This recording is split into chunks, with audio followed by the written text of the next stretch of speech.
Okay, let's get started with these additional examples here. The intensity is going to go up a little bit.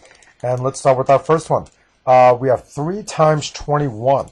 Well, when I combine these two radicals, that looks like it's going to be the square root of 63. But if you notice, the square root of 3 can be simplified because if you understand the perfect squares, this is 2 factors of 9 times 7. 9 times 7 is 63, so the final answer is 3 radical 7. Okay. The next one, we have 12 times 14. Well, 12 times 14, if I take out my calculator here, is 168. And so it feels like it should be the square root of 168, but if we look at all the numbers on the list of perfect squares, what we want to try to do is find the largest one that is a factor of 168. So I'm going to just explore here. I'm looking at my calculator, and I tried to divide 168 by 36. That doesn't work.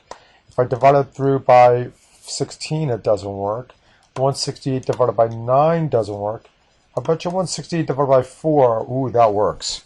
So 4 happens to be a factor of 168 because it's 4 times 42. So what is my final answer here? Well, that's going to be 2 radical 42. I guess you can argue there was maybe another way to do that if you're not comfortable with the square root of 168. Let's start right from the beginning and do an alternative technique. Instead of combining them, what you can do is try to break up the square root of 12. And the square root of 12 is radical 4 times radical 3, which is 2 radical 3 times radical 14. And so now the number is not going to be as big as 168 because now you're allowed to combine those two. And sure enough, 14 times 3 is radical 42. That's the same exact answer as we got up here. Let's try the next one.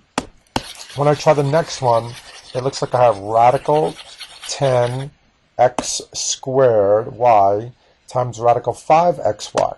Well, when I combine them all into 1, that looks like the square root of 50 x to the third y squared. And when I simplify that, I'm thinking the square root of 50 has a factor of 25 and 2. So that's going to be 5 comes out of the radical, and I'm going to leave the 2 inside because it's right over here. Whoops. Because it's right over here. The radical 2 is that one. And I left a little space in here because if you notice, some of these variables are going to get simplified. Well, we saw in an earlier class the square root of x cubed is going to be x, and 1x gets stuck inside the radical. And y squared, when I took the square root of y squared, that just turns out to be y. So this is the answer right here to number 12. All right, let's look at 13. When I look at 13 in here, I am going to see radical 6 times a times radical 30 times b. So I am going to combine those two right there. So 6 times 30, that is 180 AB. So now 180 is probably a large number for most of you. Try thinking about the list of perfect squares and ask yourself, what number is the largest one on the list here that is a perfect square? Well, I just used my calculator and I noticed that 36 divides into 180 evenly because it's 36 times 5. So far I have 6 radical 5, and now I want to try to simplify the square root of a, but that's not going to work. It's just going to be a, and excuse me, the square root of a, and then the square root of b doesn't simplify either. That stays in the radical sign as well.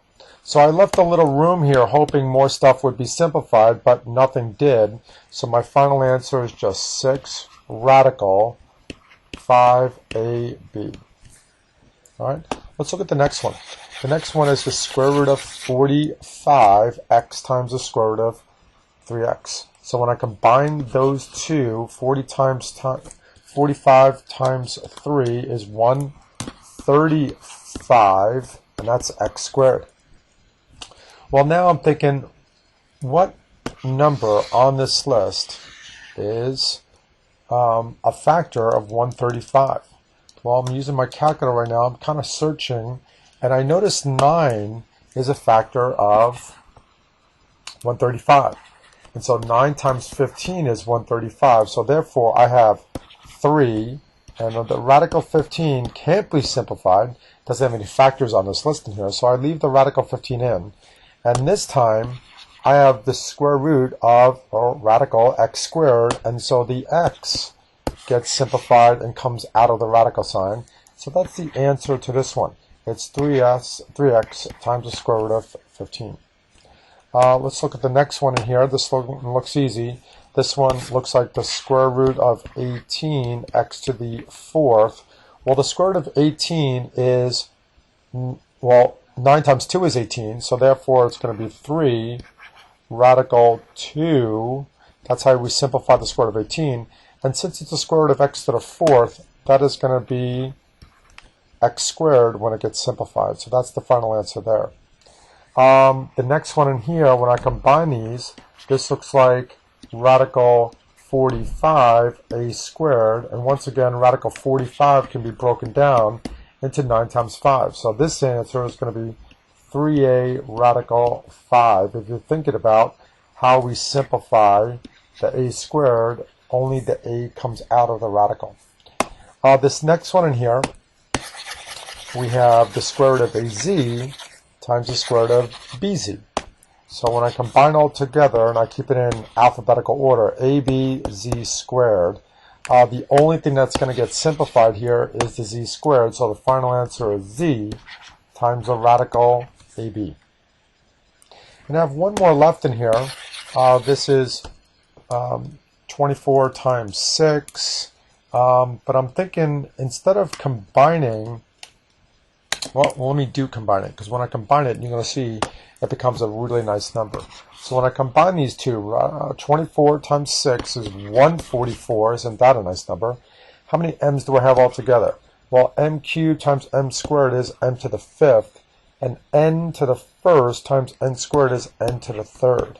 So when I simplify this, the radical 144 becomes 12. The n to the 5th, notice two groups, or two sets of 2 are going to come out, and we are going to have one m left under the radical sign, and then one group of n squares come out to become an n, and then there's one left over as well underneath the radical sign. So that's the answer to that one right there. So you can notice the intensity of all these problems and how we multiply and manipulate to simplify the radicals has really gotten intense. So let's get lots of practice through the homework and check out the next part.